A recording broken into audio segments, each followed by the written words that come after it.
Bu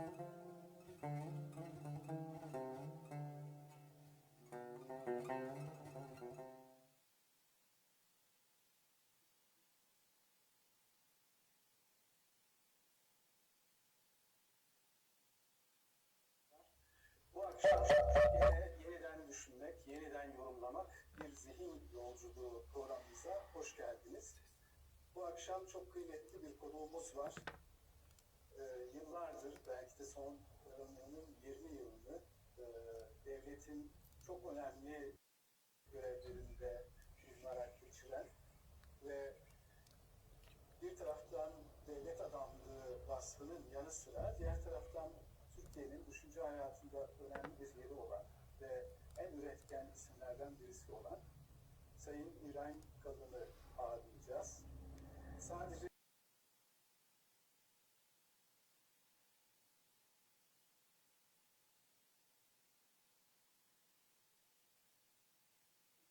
düşünce hayatı değil, aynı zamanda sanatla da, müzikle de meşgul olması bizim açımızdan çok kıymetli. Özellikle bu akşam düşünce, kültür, sanat boyutuyla umarım güzel bir sohbet gerçekleştireceğiz.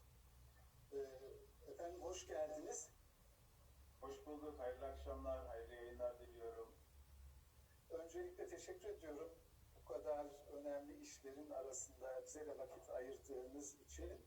Çünkü bizim programımız tamamen düşünceye yönelik bir çerçeve metin açıkladık başlangıçta ve bu çerçeve metinde tamamen kişisel çıkarlarımızı, ulusal çıkarlarımızı, bölgesel çıkarlarımızı bir kenara bırakarak dünyanın iyiliği için düşünce üretmek ve bu üretilen düşünceyi bütün insanlıkla paylaşmak için böyle bir girişime başladık ve 3. haftada sizinle bu zirveye çıktı. Çünkü hiç tahmin etmediğimiz kadar, ben doğrusu bu kadar beklemiyordum. İlk hafta 100.000 kişi izledi, ikinci hafta 150.000 kişi izledi. Bugün de umarım daha fazla katlanarak artacak. Ama burada tabii sayısal veriler önemli değil. Bir kişi bile olsa çok kıymetli.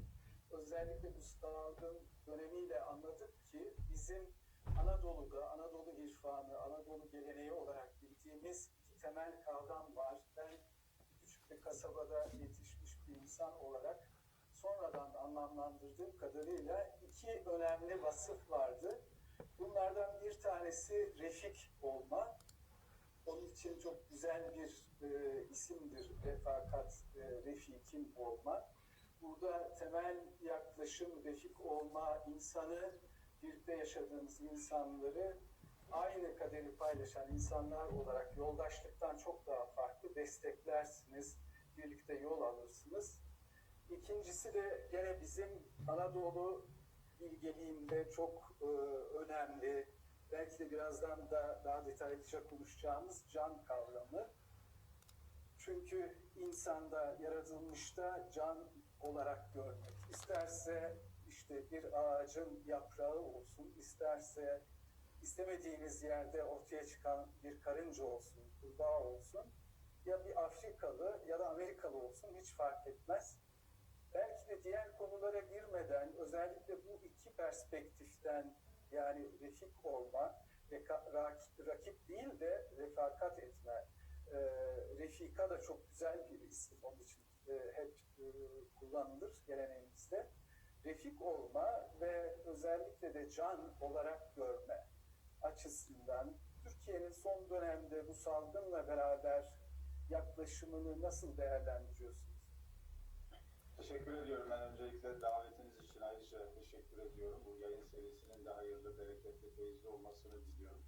Belki dediğiniz gibi Ramazan günlerinin, korona günlerinin bereketiyle burada böyle bir sanal ortamda bir sohbet imkanı hasıl oldu. Hamdolsun.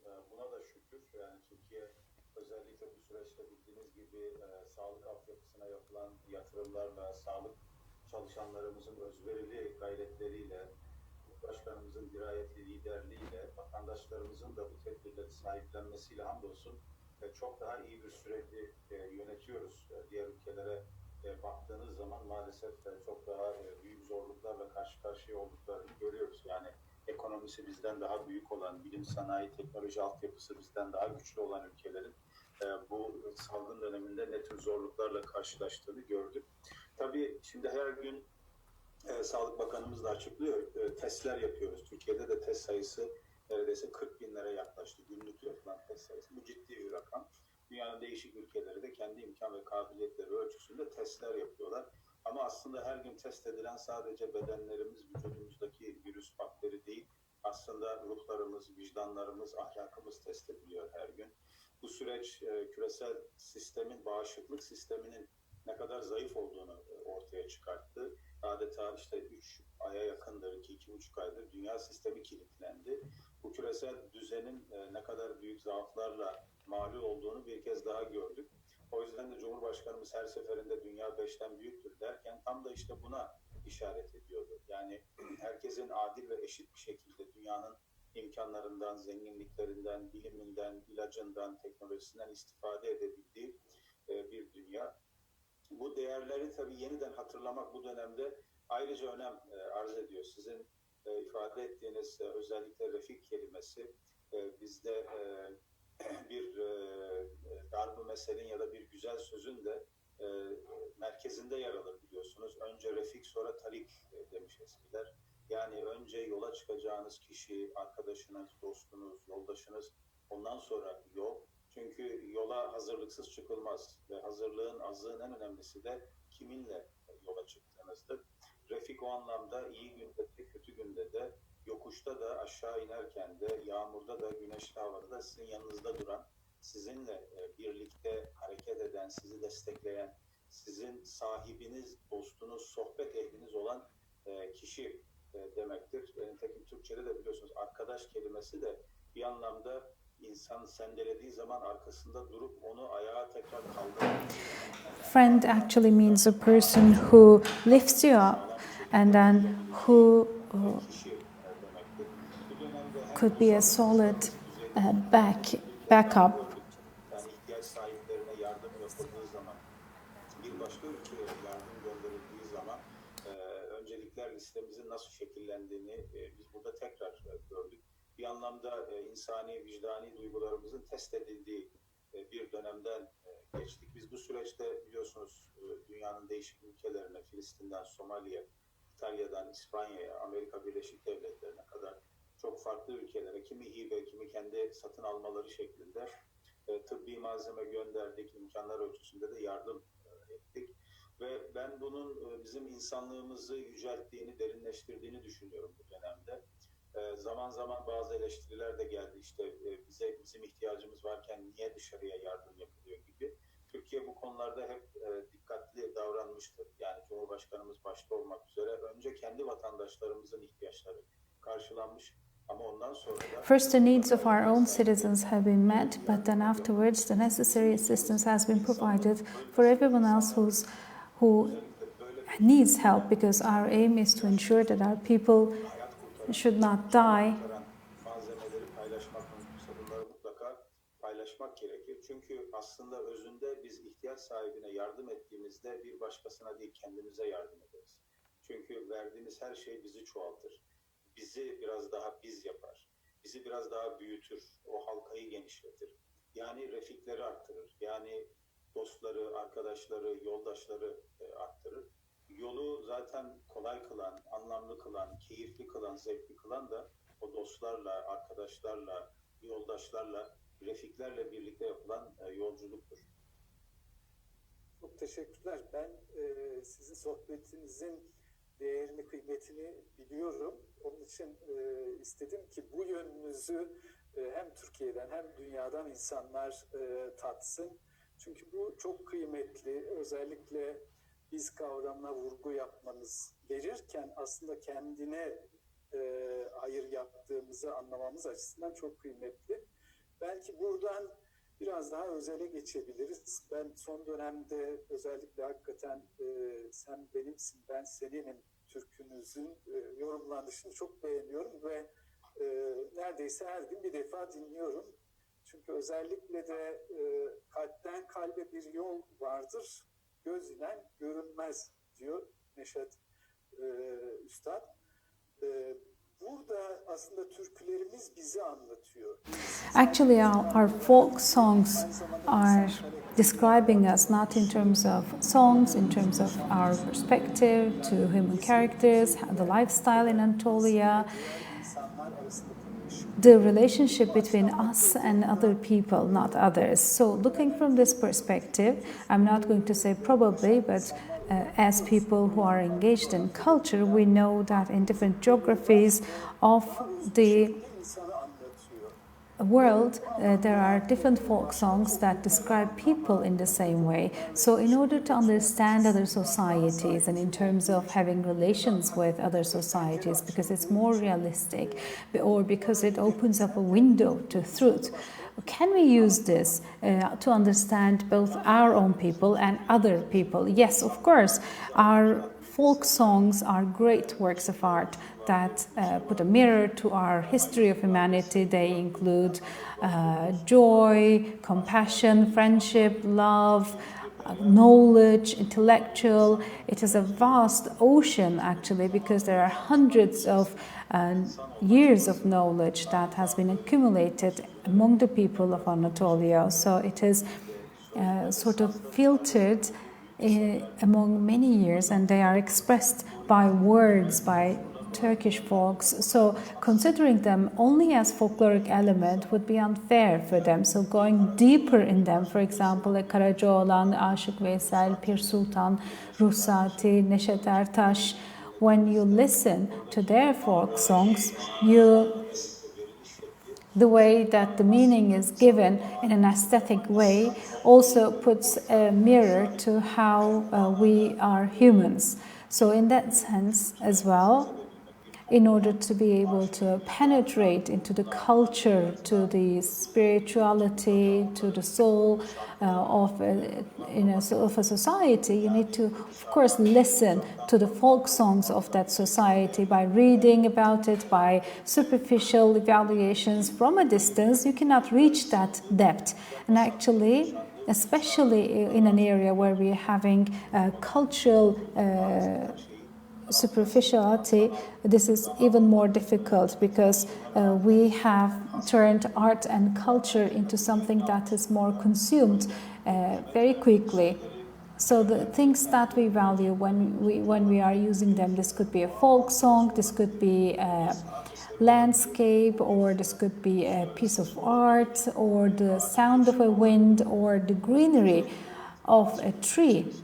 So they are becoming an instrument, a tool in this new lifestyle, unfortunately. And this pragmatism, in a philosophical perspective, Jameson, for example, this actually went beyond to the theory that was developed in the United States and turned into the center of modern life practices, and actually attributed the value of one thing, or reduced the value of one thing to the value of its use. So everything is now turning into a tool, reasoning, value, morals, humans, art, nature. They are now instrumental, are being used as instruments, and they are valued because they are useful for one thing. That is why they are considered to be worthy or valuable. So this is the result that is derived from this.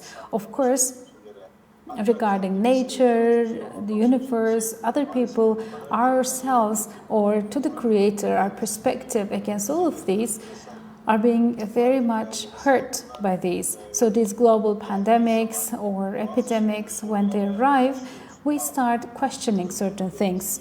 What were our priorities? We go back to our internal world, so maybe it is actually something auspicious in that sense. But coming back to our own culture, as Neşet Ertaş said, wherever you see a person singing a folk song, you go and sit by them. Don't be afraid, because bad people do not have any folk songs. So if a person is playing the saz or zurna, so it doesn't matter what kind of musical instrument they're using, they are actually expressing an emotion, a feeling. So when it comes to art, we need to also say one more thing, because as a result of the modern Cartesian perspective, we know that art appeals to feelings, and apart from those, all the other topics fall under the scope of science or reasoning. That is a general assumption that we have. Art expresses or addresses feelings, so it has to do with feelings or emotions, so it shouldn't have any rational ground. So there's a radical and humanist approach. Actually, in our tradition, heart and mind, reasoning and feelings, principle and their manifestations have always been intertwined. In our case, the purpose of education is also the ultimate aim of the artistic or intellectual journey of a person is to reach 3 levels and to synthesize them. One, in order to reach the truth, to have a logical thinking by using reasoning in a correct way and distinguish between what is good and what is bad. The other is to be of a sound heart, meaning reaching a level of understanding where you can also feel with the heart. And the third one is to reach a soundness of aesthetic. For one, an understanding of art, an understanding of aesthetic that puts what is good, inherent good, in its center. So in that sense, considering art as a process or product that appeals only to feelings would be wrong, because a great work of art would appeal to both our mind, our heart, or our feelings, and our aesthetic preferences. So when we look at any object, any work of art, any person, when we perceive them, that happens in a holistic way. It's not done in a Cartesian manner, saying that I see only this with this part of my brain and I see only that with that other part of my brain. Such kind of distinctions are very artificial and restricting upon people. So when we consider this in a holistic way, person experiences existence with the heart, with the mind, with the feelings, emotions. So every great artist is also a great intellectual, because every great work of art expresses an idea. For example, when you look at the paintings of Van Gogh, let's say that the Starry Night painting by Van Gogh or Cafe in Midnight. So when you look at that painting, there's not only a feeling there, but also an emotion. So when you listen to the work of art of Bach or Beethoven or Dede Effendi and Itri, as you know, we will be bringing a work of art by Itri, composed by Itri. So it is actually a work of art that's been practiced for many centuries. There's not only a feeling, but also an idea where heart and mind are intertwined, and it is a holistic experience that encompasses both. So those kind of very sharp distinctions do not really much express our reality. So one more thing about this is that with the impact of European centricism, what we say is what is universal comes from the Western part, and what belongs to us would only be local. So there's actually a straitjacket that is placed on our minds.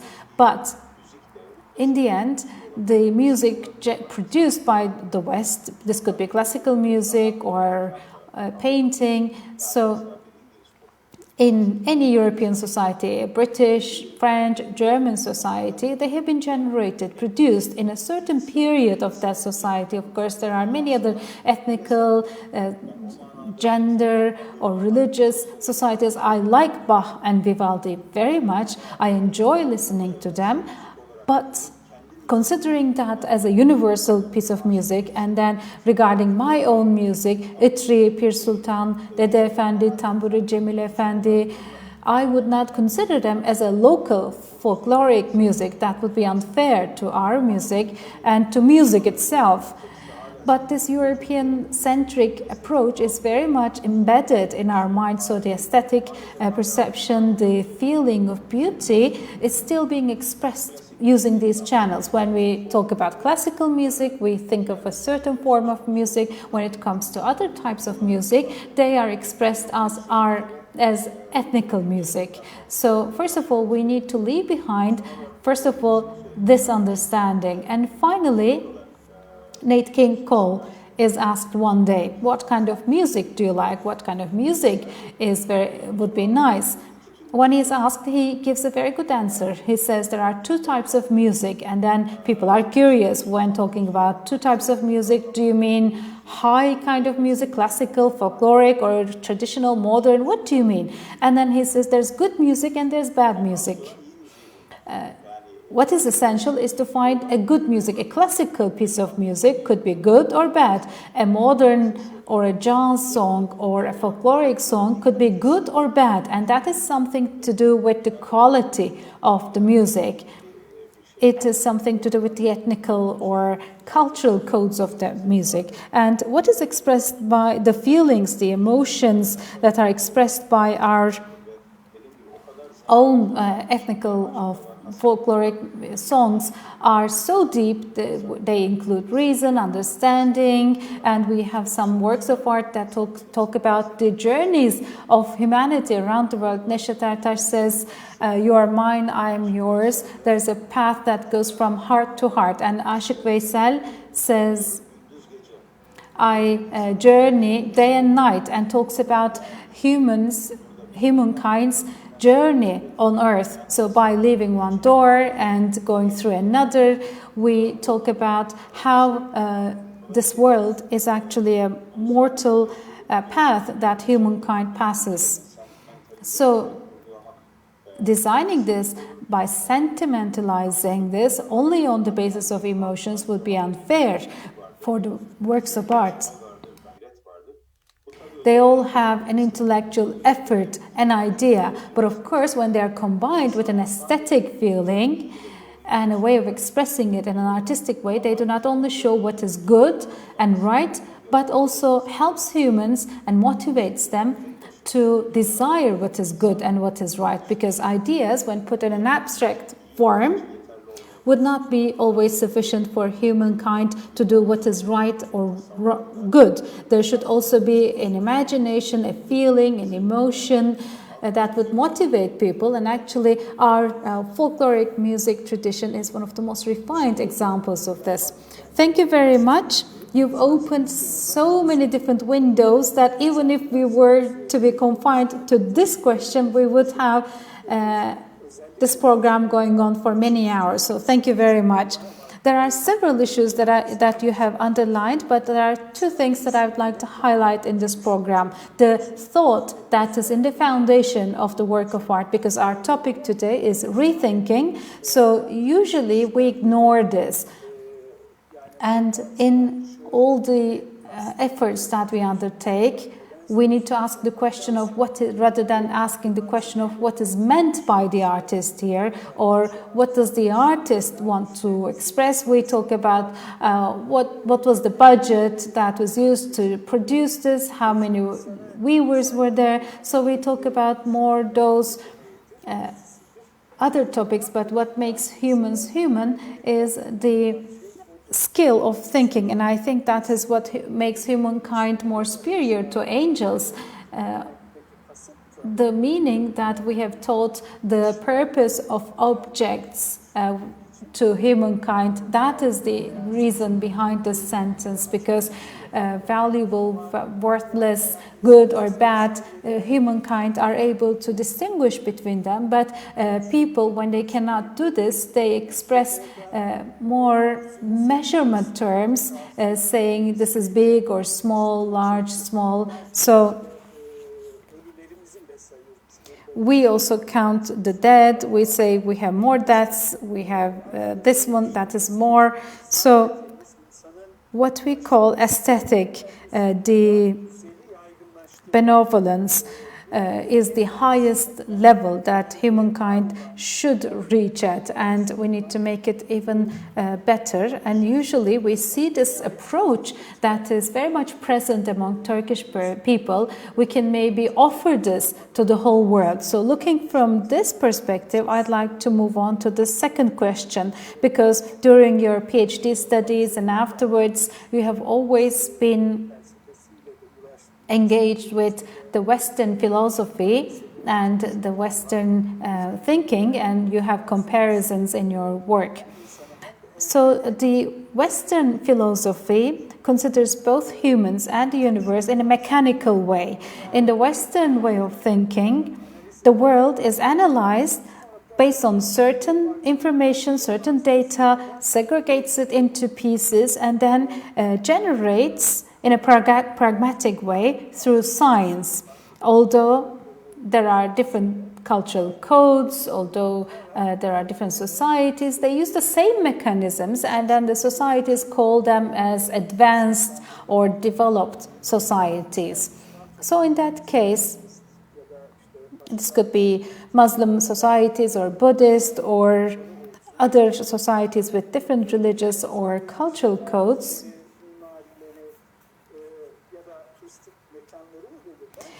Would the cultures be defined by the history or historical or touristic or artistic architectural structures, or the awareness that creates the foundation of that? The analytical issue is very important. I'd like to just express one sentence about this, because that is one of the most fundamental distinctive features of modern thinking, and it is actually correct to a certain extent. Analyzing something means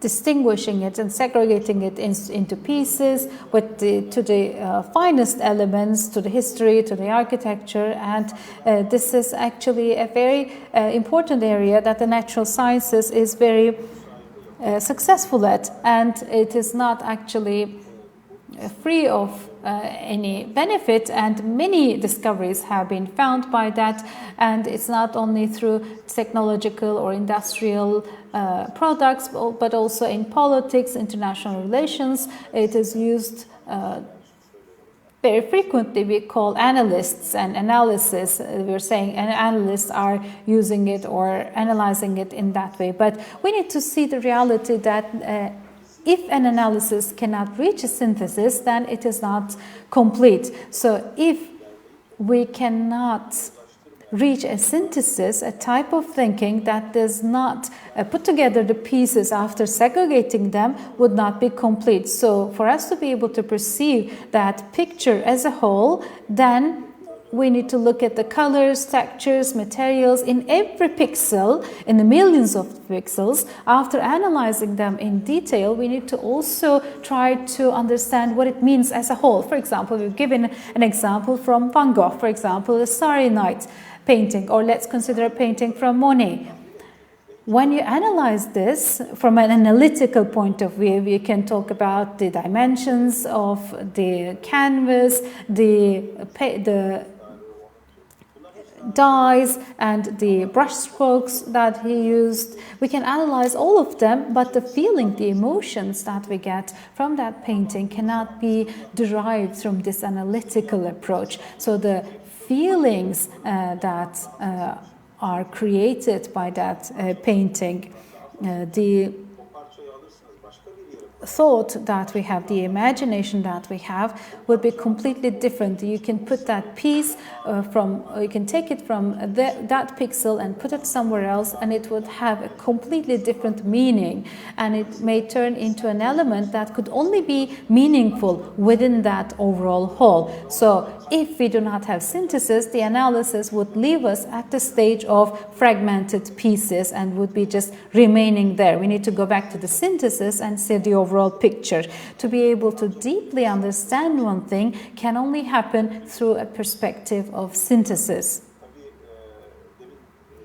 So here I was expressing this very briefly, this intellectual and cultural superficial approach made these synthesis dysfunctional. We're trying to produce something very quickly, create something very quickly, and those kind of efforts are considered to be valuable. So we are in an era of instant production and consumption, and in these news, momentary news, social media environment, these instantaneous fame is considered to be valuable. But however, when we do not have this depth in our thought, we cannot start on our journey. So this issue of penetrating into the depth can be seen in the different versions of the word understanding in different languages. In English, the word that is used is understanding, and that means you stand under something. So in order to understand something, you need to be close to it, you need to have a contact with it, you need to have a presence, so that you will be able to experience it. In Arabic, word dark, idrak, means embracing something. So surrounding it. To the extent that you can embrace it, you will be able to penetrate into the meaning. In German, verstehen is the word that also has meanings that entails being close. And it is interesting that in Turkish, düşünmek, the word means düşmek, meaning falling in something. So in order to understand something, you need to penetrate into the depth of it. So in a sense, you need to fall in it. So when you cannot establish that relationship, you cannot understand it. You could only feel alien to it, or you could only have a distance, abstract cognitive relationship. And that would not deepen understanding, would not enlarge understanding. To the contrary, it would narrow it down. So analytical thinking, especially Cartesian thinking since 17th century, in Western thought, in Western intellectuals, in physics and mathematics was very important, and we do not actually undermine its value, but the way of thinking that is only based on analytical thinking would not bring us to what is good or right. So what do we mean by that? What are the dominant values today? Benefit, profit, productivity, figures, quantitative growth. So these kind of values are considered to be important, and these are all manifestations of analytical thinking with pragmatism. But good, right, beautiful, human, you were talking about life, conscience, morals, so these kind of values, and in connection with them, art, reasoning, and those kind of products or outcomes are also valuable in and of themselves. So we've started forgetting about them because the pragmatism reduces their meaning to the level of their benefit. So today we are also experiencing this, although we do not express this with words. Unfortunately, the practice that we're experiencing it makes us obliged to follow it. When looking at the culture, as you know, in Western languages means cultivating. So it is derived from that root. So meaning within time and space, humans cultivate certain works, and then they produce something, they come out with a product. So before talking about cultural products, we need to talk about a structure of mentality, a perspective of the outer world, and their manifestations would be art, music, painting, architecture, and other things. But the structure of mentality, those mentality codes are what ensure culture lives on. So when an architectural structure changes in one place, or when music varies, we're not talking about this when we're talking about a change in mentality. So these great turmoils, these great deteriorations that happen at the level of mentality would cause great changes. For example, in Europe, imperialism or colonism, when it dispersed around non-Western societies, it caused a cultural trauma, and this was one of the typical examples of this. So when Europeans, for example, when they were faced with a new energy, after 1,000 years of silence period, or an introvert period, starting from 17th century, they've started looking at the world in a different way, what was known as Middle Ages. So they left that period behind. So with Africa, Asia, Latin America, or Central Asia, they've started to have a different perspective against these cultures, and with a great boom in their energy, they started to go to those countries to conquer them. Yes, the economic and social dimension was also important. In 1840s and 50s, more than 1/3 of the Islamic world was under the occupation of other European countries. There were some non-colonized, for example, the Ottoman Empire and Iran, but India and almost all the Asian continent and a significant part of Africa were colonized by Spanish, German, French,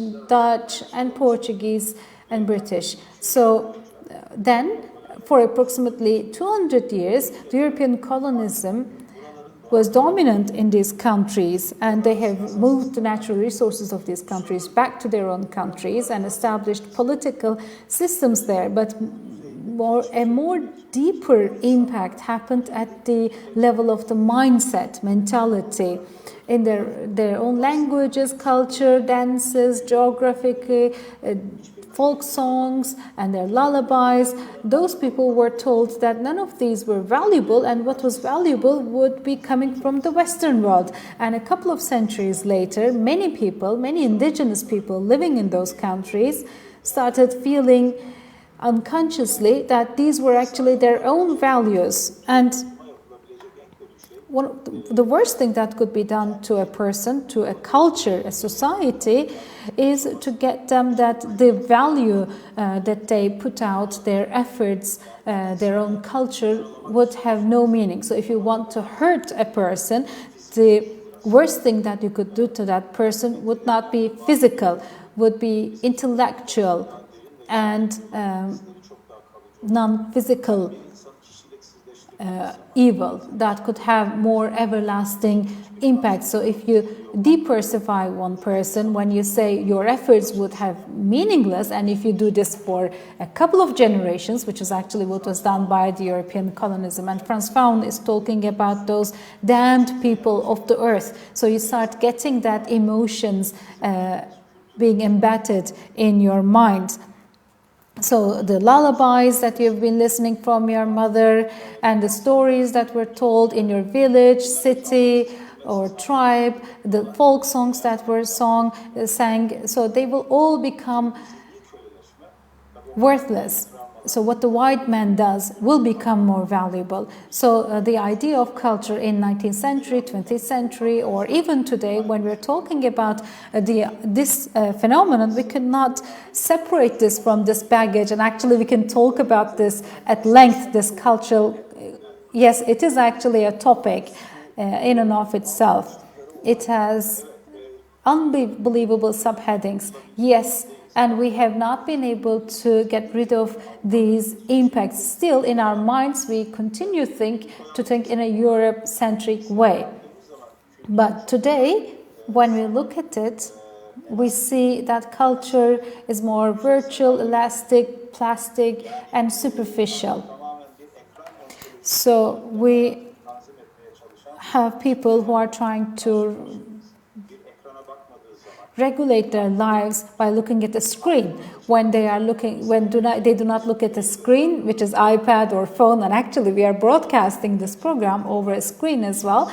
So they feel that this is the first or most important type of their relationship with the reality. So we have now generations who believe that this is more true, and that actually tells us that culture has a structure that touches on the soil, the air, the physical environment, and culture starts turning into a commodity that is being produced and consumed. So what is being explained or marketed as culture using cinema, music, Hollywood, marketing, etc., etc., is actually something that has been very artificially produced and consumed for profit, and it turned into such a commodity. And the main reason of our program is to re-question them, rethink about them, because in modern era, usually science is confused with culture, and too many things are attributed to science. Science only helps us to ask the question how with the data at hand, and we carry out our analysis by using science. And culture, and this is how I define it, looks for the answer to the question why. So it creates the fundamental thinking. So only when we ask the question why, science would serve us.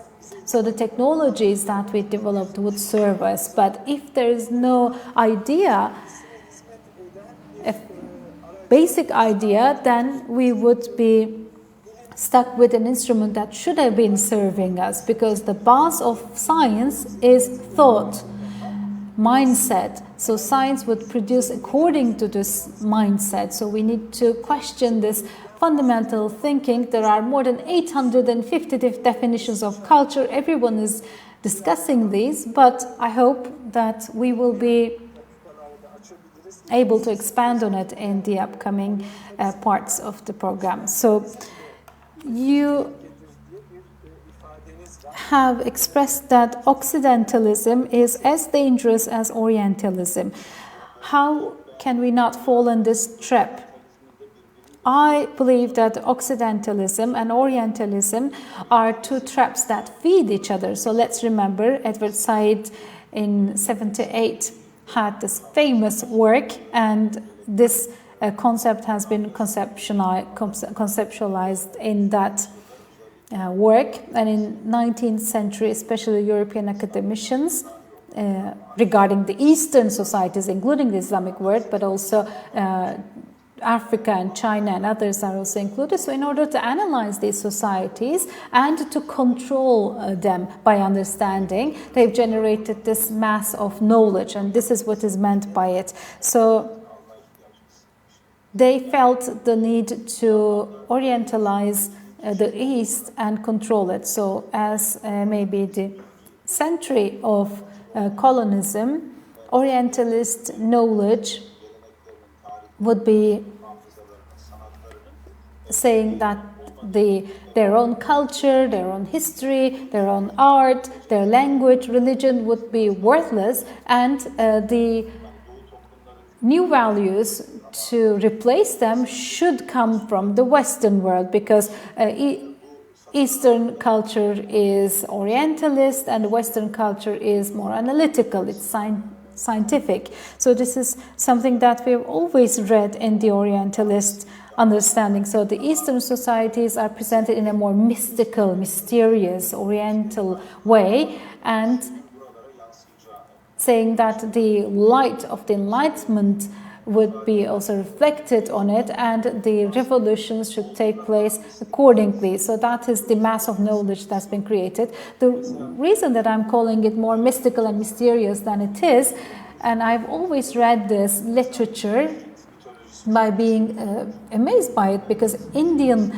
mythology is very strong. The Indian thought and their religious practices are created by them. When you read the Vedas, you can understand metaphysics, history and mythology. We're talking about a volume that intertwines, and when you read Nalbarita and Veda, so when you read the main classics of the Indian thought, you see an enormous accumulation of thoughts, but in a metaphysical, mystical, scientific and reasoning, all kinds of different pieces are intertwined there. And when research is conducted on Indian mythology, it says that it is actually a different kind of an approach. They are more childish mythological thoughts that had been presented there. But very interestingly, when you look at the research on Greek mythology, we see that they are addressed with a completely different methodology, and this very important idea, this effort to rationalize it, this scientific thought is behind this or that Greek mythology that is written in this enormous literature that you would read on these researches. But why is the Greek mythology is being read in a more rational way, but the Indian mythology is read in a more mysterious or in a way that is against reasoning? So the same person, when you go to the United States, the indigenous Americans, for American tribes, the same thing has been done for them. And when you go to Latin America, or when they went to Southern America, Latin America. They've also done this for Aztecs, Incas, and Mayas. So they have not been able to overcome or pass over to this new reasoning. But Christopher Columbus, when he went to America, and he was actually thinking that he went to India, when he was faced with the Aztecs and Incas for the first time, he was amazed by the level of civilization, but he was not interested in it because he was only interested in finding gold. So the language, the methodology that's been used there is so interesting, it is so lacking that we call that discovery of America. So it means that you need to find something that did not exist before, but there are several civilizations that had existed before, or there could have been many other thousands of different small civilizations that had never been written about. Yes, it was a new discovery for the Western, but the fact that it is written as 1492 exploration of America means that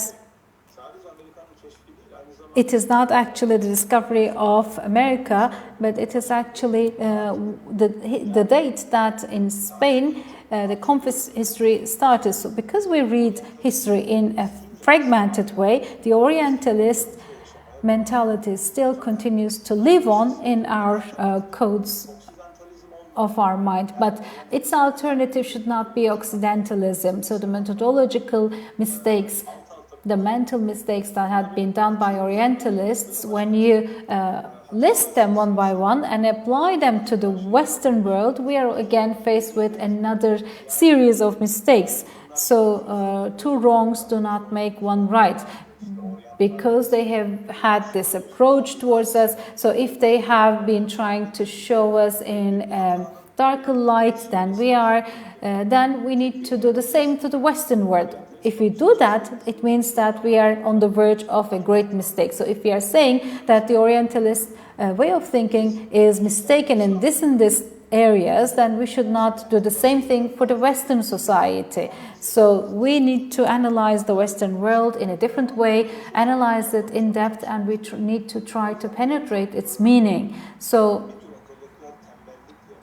with a kind of an intellectual laziness, rather than forming generic sentences, we need to really try to understand the Western thought, history. We need to really try to go into the depths of their culture and society. So when we talk about East, it is not a uniform. They include Indians, Muslims, and others, and also Turks, Arabs, and others. And in the Western society, there are British, German, French. So the cultural life codes of an English person is not the same with a German person from Bavaria, or a Spanish person, or a European person living in any other European country. They would be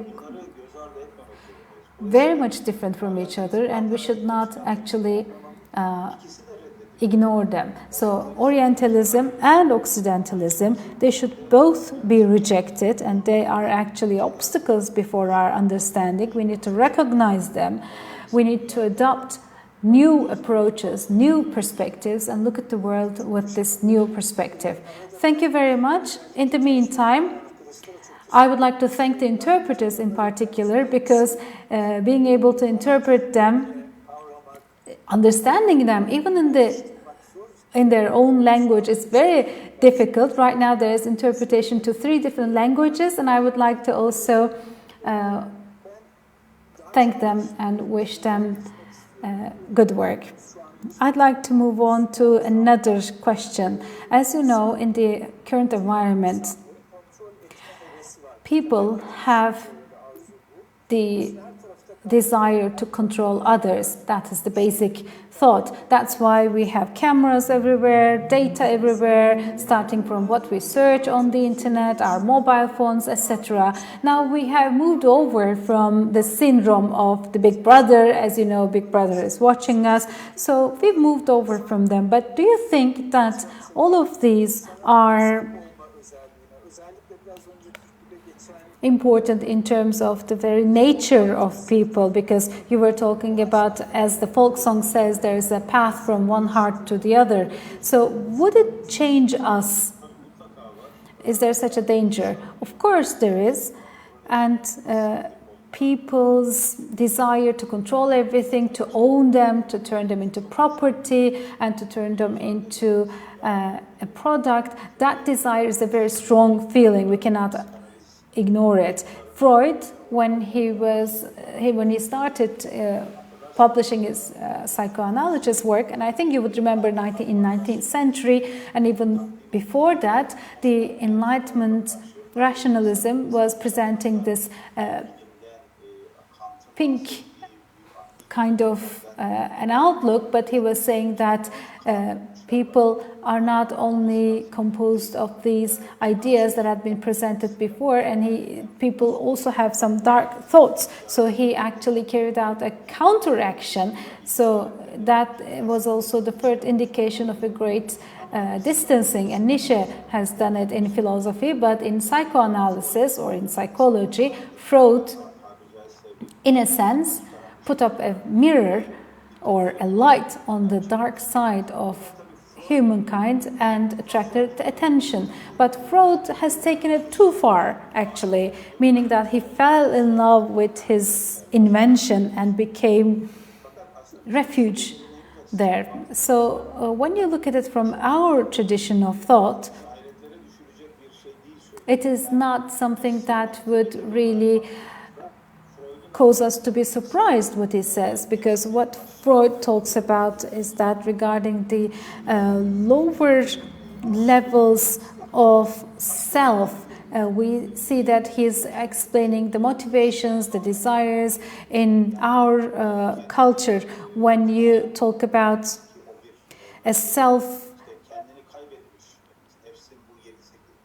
condemnation, for example, and when he actually enlightened the lower levels of self, when you consider 7 or 8, 9 different levels of self. So in modern society, in modern world, a person is only composed of thought and intellect. No, a person is a creature that is composed of these dark thoughts. So people actually go forwards and backwards like a pendulum between these two. One of the important dimensions of this is this idea of control, controlling everything. For example, today in modern science and technology, they, rather than try to understand nature, turned now into and has an approach that would try to control it, so that rather than doing a deep analysis and deep contemplation, the focus is rather to turn it into more benefit, have to control it. So that's the overall perspective.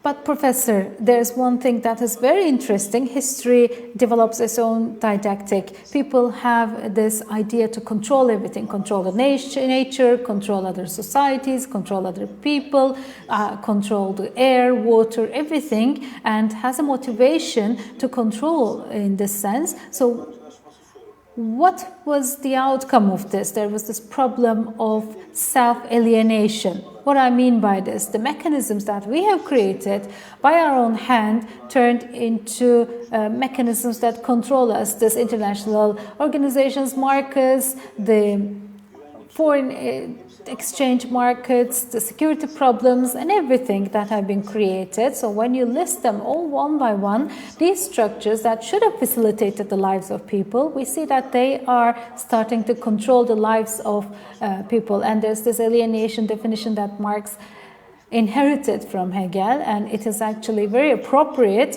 for our talk, and maybe we could expand further.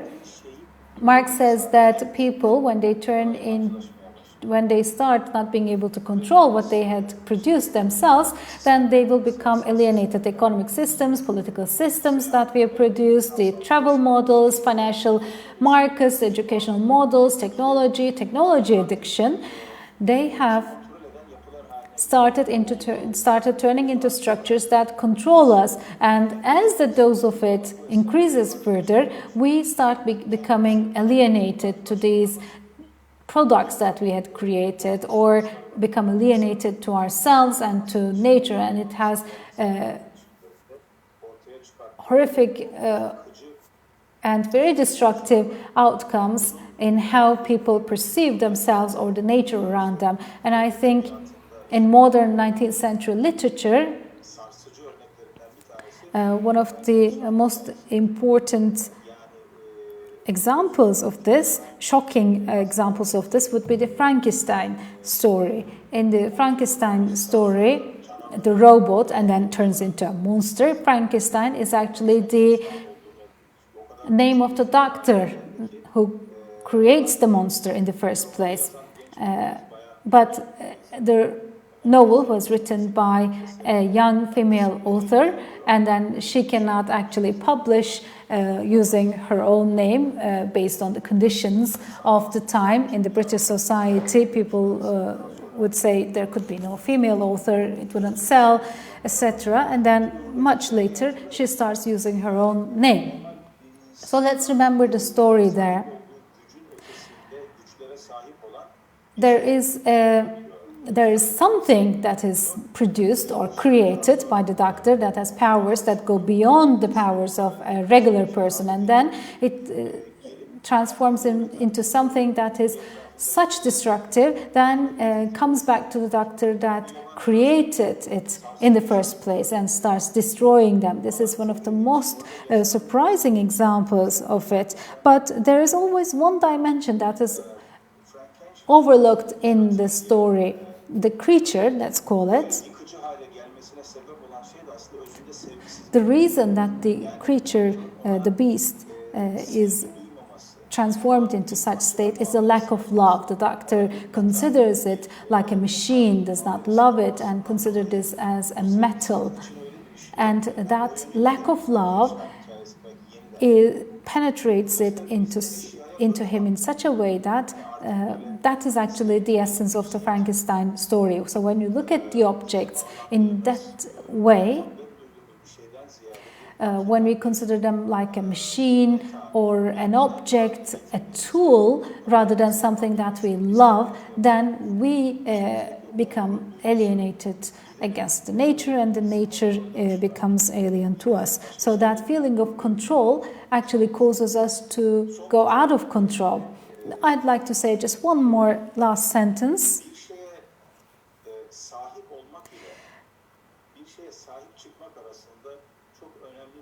There is a great distinction, a fine distinction between owning something and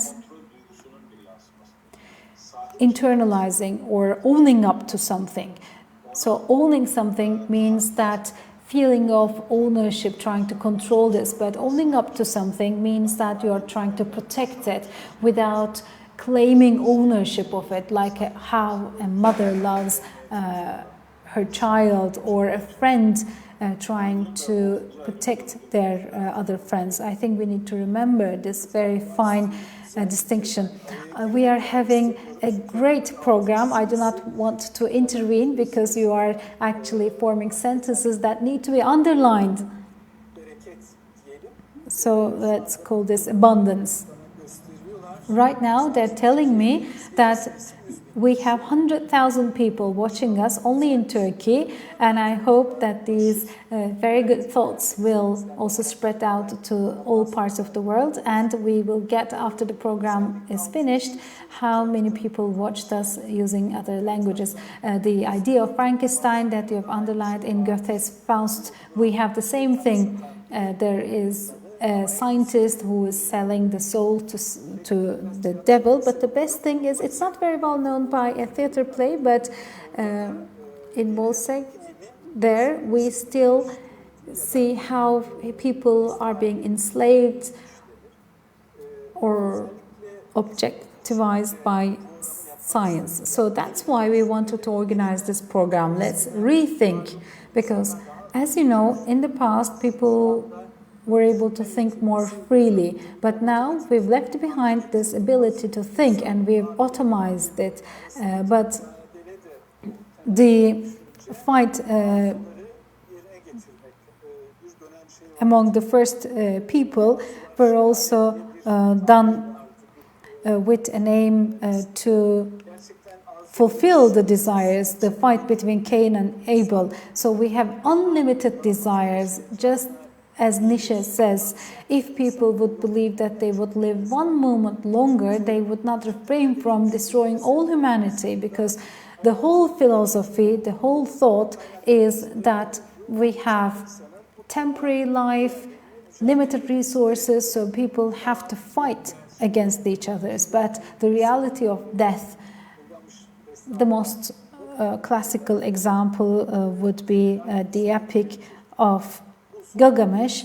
They would actually revive people. So the last virus pandemic is also a very intelligent pandemic, a very mighty one, because it is attacking our breath and requires a person to reconnect with his or herself, and they need to check their communication with other people and check their communication with the nature. So it is a new opportunity to rethink. So in that sense, we are very much thankful for your contributions. So maybe we can move on to art and literature, because as you know, in art and literature, there are certain types, and these types, I mean, there could be several types, of course, but usually there's, as a category, there are emotional types, and they have beliefs, they believe in fate, and they just let things to the flow. They're not very ambitious. But the other types are more rational, they calculate everything, and there could be many different definitions, but there is such a design that is created in art and literature. But now in modern life, we see a third type emerging, like a mutant. So maybe not a Frankenstein, but in many instances, maybe it could be an ontological reality that we have, whatever is considered to be valuable in the society, they start appearing as if they are. For example, if women's rights is on the rise, they become a defender of women's rights. If Islam is on the rise, they start becoming a defender of Islam, or ethics, or animal rights, so, or any other topic. So actually, there are two main types. They're real. You can just start discussing with them, you can start listening to their arguments, but dealing with this third type is not very easy. So in societies, not only in Turkey, in all parts of the world, we see that these types are becoming more widespread, and only at times of crisis we can understand their real purpose.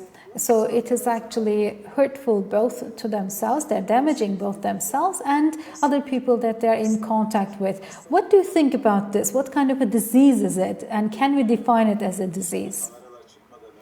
So before digital cameras were invented, when film was being used, Kodak movement was an expression that was widely used. So your movement of fame, so being in that photo frame, appearing in that photo was the expression. But right now everything is online, they are shareable, postable on an online basis. So there are now new forms of this movement right now. But again, there is a very good saying that wise man said, fame is actually a disaster, a calamity. So all these things that are done to gain a moment of fame, these shallow, cheap, short-term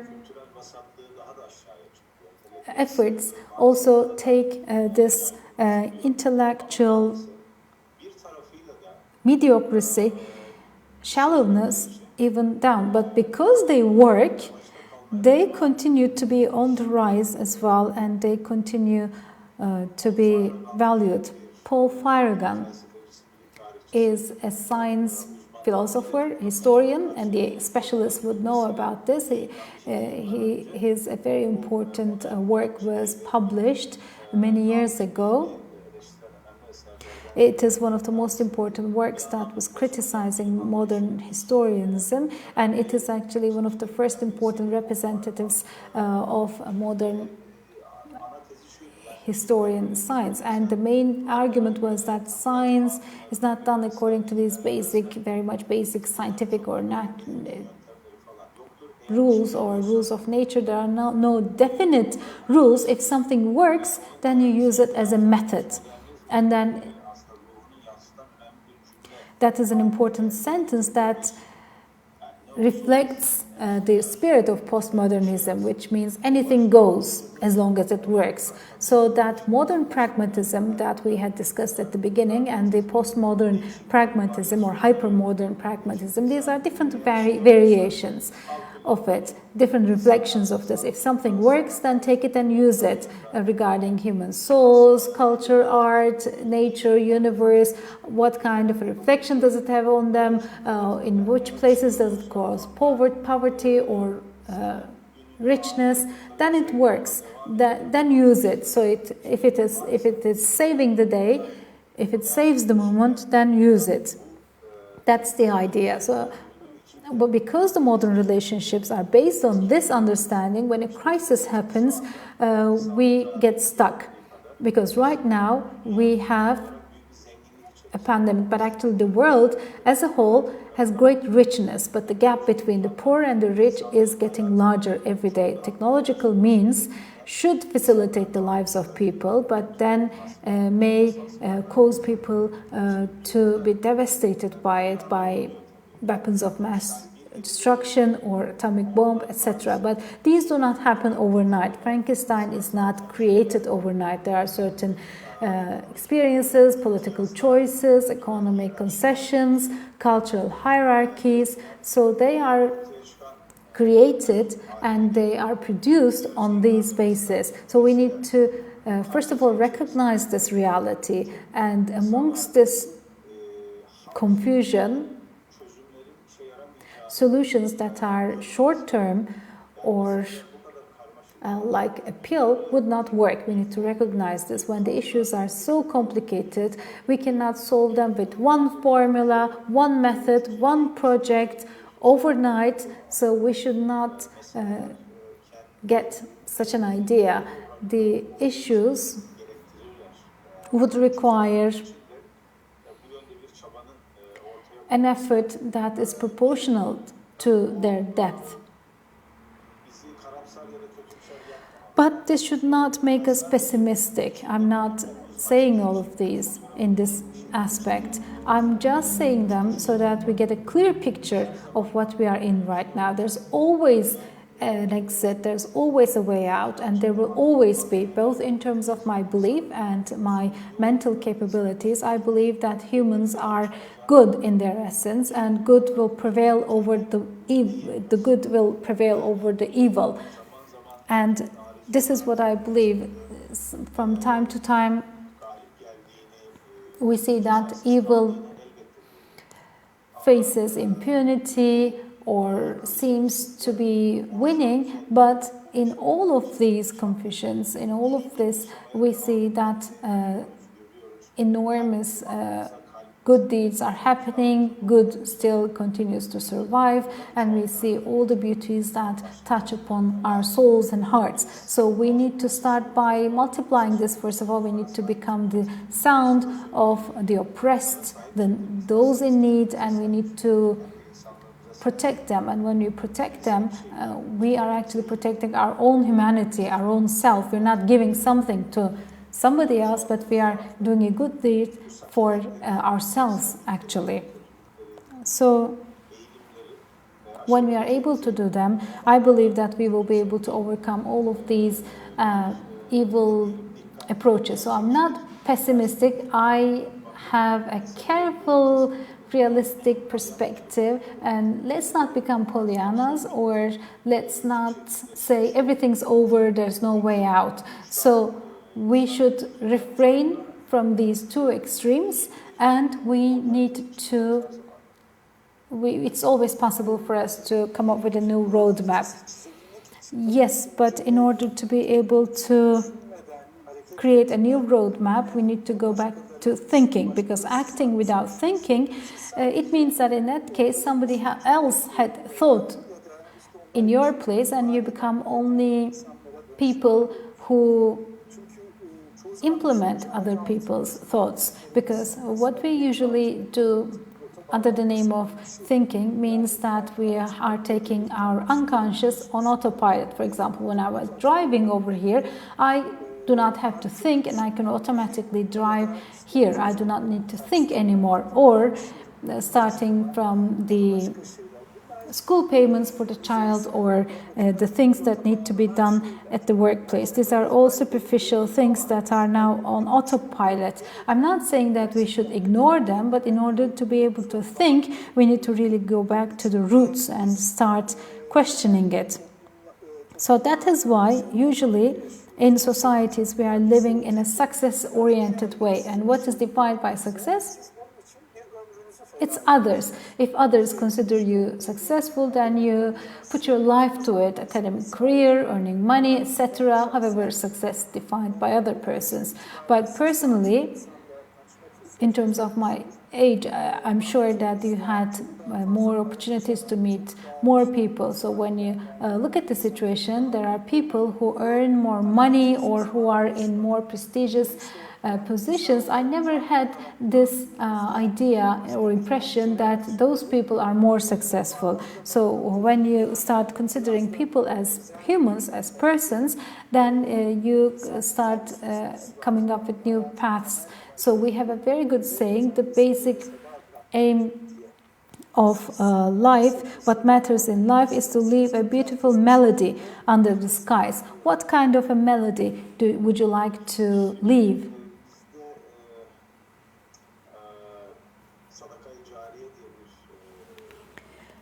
So we have a saying based on an hadith, actually, as you know. They mean the good deeds that continue to be written in your ledger of good deeds, even if you die. So building something, building an orphanage, building a bridge, or others that people would still use after you die, or leaving behind intellectual efforts.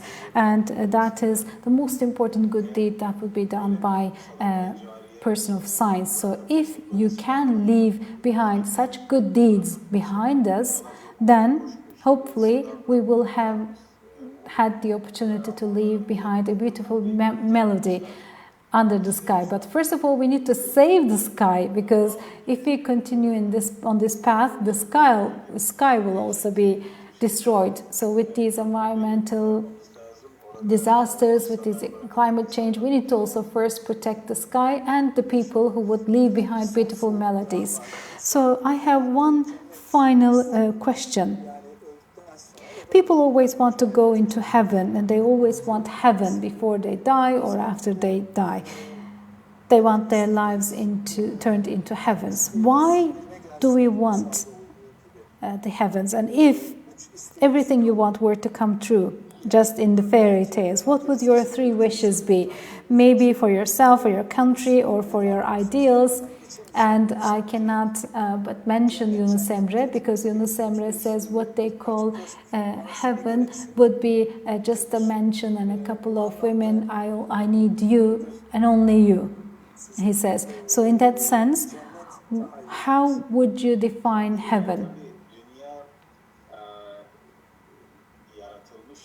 Well,